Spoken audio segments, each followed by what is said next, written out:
How to fix Facebook newsfeed not updating on Android phone. Hello guys, in today's video I'm gonna show you how to fix Facebook newsfeed not updating on Android phone. First just close all the apps in the background.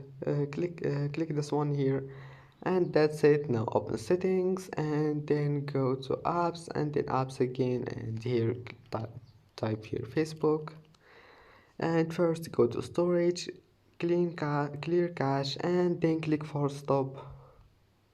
Now just go back and try again, and your problem must be fixed. And if that doesn't fix your problem, it means that you need to allow this one here, data usage, and then allow background data, and then go to power usage and enable click launch settings and then enable run in background. And that's it for today's video. Don't forget like and see you in the next video.